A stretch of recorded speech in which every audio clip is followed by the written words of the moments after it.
Voyons. Voilà, je vais choisir le bon verbe. Salut tout le monde, j'espère que vous allez bien cette semaine. Moi, ça va beaucoup mieux, je suis plus malade. Enfin!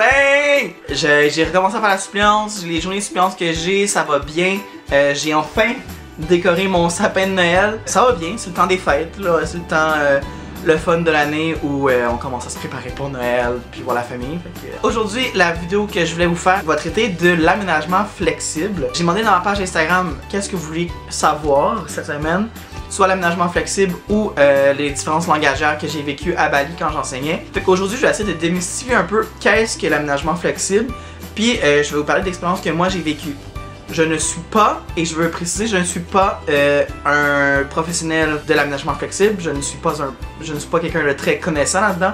Je vais vous parler de ce que moi j'ai pu observer, de ce que j'ai pu vivre et un peu de ce que j'ai pu me documenter sur à propos de l'aménagement flexible. Avant de partir sur le sujet, je vais aller me chercher mon café qui est en train de couler à l'instant, je l'entends. Ça va me faire du bien. Je reviens. Alors, ça fait du bien après une journée de suppléance en maternelle. Je réalise que je ne suis vraiment pas fait pour la maternelle. Je suis désolé, ce n'est pas pour moi. J'ai le plus grand des respects pour les enseignants de maternelle.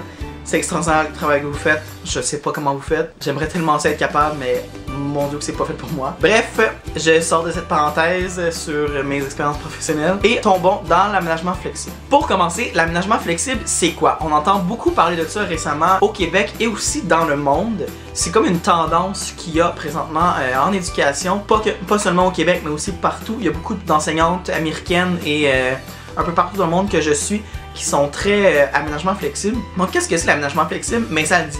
C'est un aménagement de classe qui est flexible. Ce que ça veut dire, c'est qu'on va pas nécessairement sortir les bureaux et les chaises, mais on va les utiliser d'une manière différente et surtout, il n'y aura pas de place assignée aux élèves dans la classe. Très souvent, on est habitué, moi j'ai été éduqué comme ça à l'école, on avait notre place, notre bureau avec notre tiroir, puis on mettait nos choses dedans. Puis ben c'était ma place, puis c'était la même pendant l'anneau complet, à moins que le prof faisait des changements de place. L'aménagement flexible, ce n'est pas ça, c'est de permettre aux élèves de pouvoir changer de place dans la classe. C'est flexible pour ça, on peut se déplacer partout dans la classe. Mais aussi, c'est aussi un aménagement flexible au sens large du terme, dans le sens où il n'y a pas juste des bureaux et des chaises, il y a des tables de différentes hauteurs, on peut travailler au sol sur des tapis de yoga, on peut travailler sur des en étant assis sur des ballons, on peut être assis avec des pédaliers pour les pieds, on peut être assis sur des tabourets qui bougent un peu, on peut être assis par terre mais avec une table devant nous, on peut être assis sur une chaise différente, ou un genre de pouf avec une table de travail sur nous directement. Bref, les possibilités sont infinies. Et c'est ça l'aménagement flexible, c'est de pouvoir offrir une possibilité infinie, pas infinie, mais une très grande possibilité d'espace de travail dans une même classe, dans laquelle les élèves peuvent se déplacer, puis ils peuvent choisir une place différente. Le fonctionnement de ça change selon les enseignants, mais habituellement, tu changes de place aux périodes, ou même dans les façons les plus poussées de l'aménagement flexible que j'ai vu, c'est à des périodes de 20 minutes où presque les élèves sont libres de se déplacer comme ils veulent pendant la période d'enseignement. Puis j'ai vu aussi des façons un peu plus restrictives où l'élève choisissait une place pour la journée, puis il restait là, mais on offrait quand même du mobilier typique d'aménagement flexible. Donc ça, c'est une définition un peu vulgarisée à ma manière de l'aménagement flexible. S'il y en a qui ont trouvé autre chose ou que je me trompe, n'hésitez pas à me le partager en commentaire. Comme j'ai dit en début de la vidéo, je ne suis pas un expert en la matière.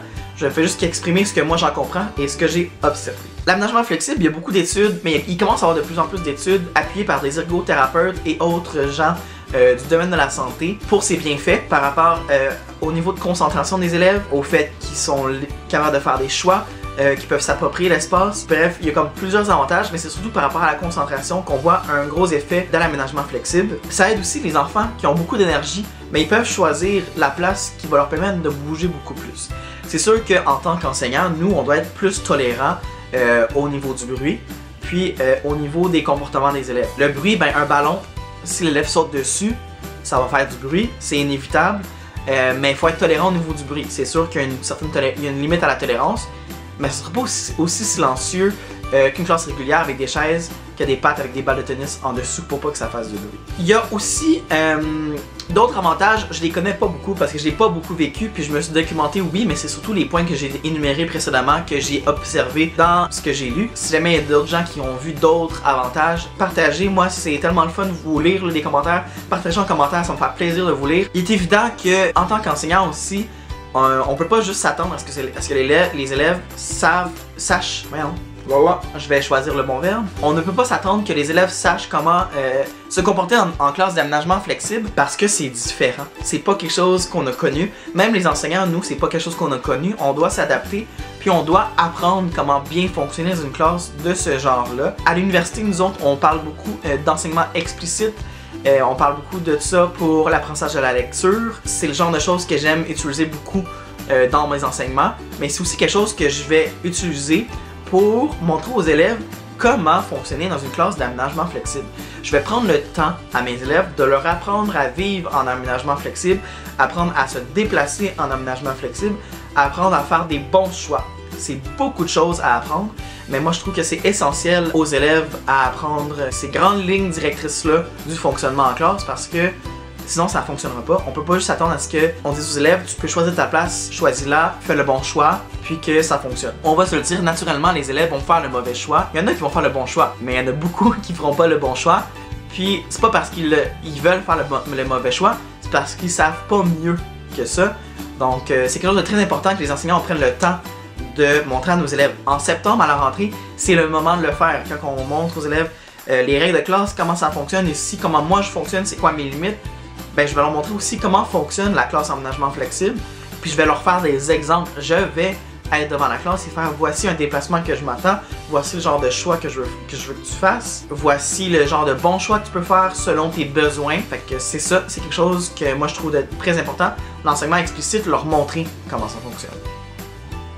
Donc ça, c'est ce que j'ai appris de l'aménagement flexible. C'est sûr qu'il y a des coûts associés, ça coûte très cher s'équiper pour avoir une classe d'aménagement flexible. Puis il faut que ce soit quelque chose qui reflète ta personnalité. Tu peux pas juste décider de faire l'aménagement flexible si t'es pas une personne de ce genre-là. Tu peux te pousser en dehors de ta zone de confort. Je te dis pas, si tu ne vois pas faire ça, fais-le pas. Au contraire, si tu vois que c'est un besoin dans ton milieu, ben fais-le. Ça, c'est autre chose aussi. Ce n'est pas toutes les classes qui ont besoin d'un aménagement flexible. Selon les besoins de ta classe, détermine si ça fonctionne ou pas. Moi, quelque chose que j'aimerais utiliser dans mes classes, c'est quelque chose que j'aimerais apprendre à mes élèves. Mais ça veut pas dire que je le fais puis qu'il y a des bienfaits prouvés par des études, que ça va avoir des bienfaits à mes élèves. C'est certain qu'il y en a qui vont en avoir des bienfaits, mais c'est pas fait pour tout le monde. Donc c'est important aussi de bien cerner les besoins de la classe. Est-ce que c'est un aménagement semi-flexible que je peux faire? Pourquoi pas? Au lieu d'aller 100% en aménagement flexible, est-ce que je décide de ne pas faire ça? Pourquoi pas? Moi je suis pas la science infuse, je suis pas là pour te dire comment faire.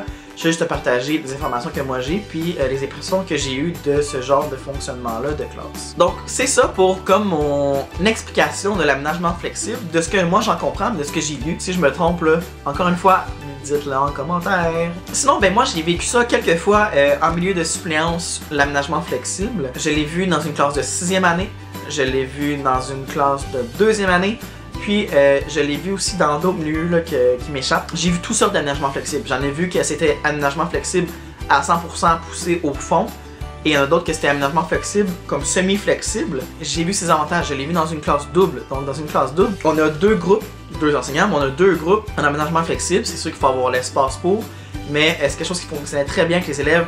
Les élèves étaient plus attentifs, étaient concentrés, ils pouvaient faire des choix, ils étaient contents de faire des choix, ils se sentaient responsables. Puis je voyais aussi, très souvent dans les classes d'aménagement flexible, je vois que les élèves sont plus autonomes aussi, puis responsables, sont conscients des choix qu'ils font. Puis ils savent que s'ils font un mauvais choix, mais c'est de leur faute et non pas de la faute des autres ou de l'enseignant. J'ai vécu des expériences d'aménagement flexible moins fun. En suppléance, moi rentrer dans une classe comme suppléant puis voir un aménagement flexible, ça me fait peur. Parce que ça peut être magnifique comme ça peut être la pire journée de suppléance. Très souvent ça fonctionne bien, c'est juste faut faire attention. C'est pas toujours idéal pour les suppléants, puis les enseignants des fois ne laissent pas toutes les informations nécessaires pour bien fonctionner en classe d'aménagement flexible. Mais quand on a toutes les informations, très souvent ça fonctionne bien. Puis moi personnellement, j'ai beaucoup aimé mes expériences en aménagement flexible. C'est quelque chose que je pense que moi comme jeune, si j'avais été dans une classe de ce genre-là, j'aurais aimé expérimenter et vivre. Parce que moi j'ai toujours été quelqu'un qui aimait beaucoup faire des chois. J'aimais beaucoup prendre la responsabilité de ce que je faisais.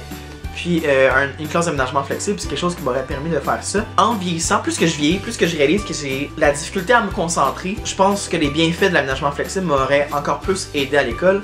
Pas que j'étais mauvais, loin de là, j'étais, comme on dit, une bolle. Je pense que ça aurait pu juste être mieux avoir eu ça au primaire. C'était ça pour l'aménagement flexible. Je voulais juste vous partager qu'est-ce que c'était pour le démystifier un peu. Il y a beaucoup de gens qui regardent ça. Il y a un groupe Facebook au Québec aussi, l'aménagement flexible, j'oublie le nom, donnez-moi 2 secondes. 2 secondes. 1, 2, Jason, c'est compté. 2 secondes pour vérifier. Merci, l'aménagement flexible.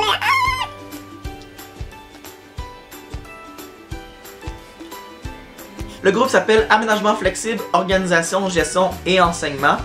Je sais pas si on voit quelque chose sur l'écran, peut-être que non. C'est un groupe sur Facebook qui existe où les gens partagent leur expérience, partagent des articles sur ça, puis donnent des trucs et des conseils aussi pour mieux aménager la classe. Donc, je vous invite fortement à rejoindre ce groupe-là si vous êtes intéressé par l'aménagement flexible. C'était ça pour aujourd'hui, pour la vidéo sur l'aménagement flexible. Si tu as aimé ma vidéo, n'oublie pas de laisser un j'aime, de t'abonner à ma chaîne. On est rendu 150 personnes, ça a comme pas d'allure. Je m'étais donné comme objectif de me rendre à 100 personnes d'ici janvier. Puis, je suis déjà rendu à mon objectif et je l'ai même dépassé. Puis, je suis en route pour me rendre au double l'objectif que je m'étais donné. Fait que c'est vraiment magnifique. Merci beaucoup. Votre support et vos commentaires, c'est magnifique. Fait que c'est sur ça que je vous laisse. Puis on se revoit la semaine prochaine avec une autre vidéo sur l'enseignement. Bye tout le monde! Si je n'avais pas l'intention de les vendre, j'ai téléchargé directement sur dafont.com, qui est un site où toutes les polices y sont. Étant donné que moi j'ai l'intention de vendre mes documents, je dois m'acheter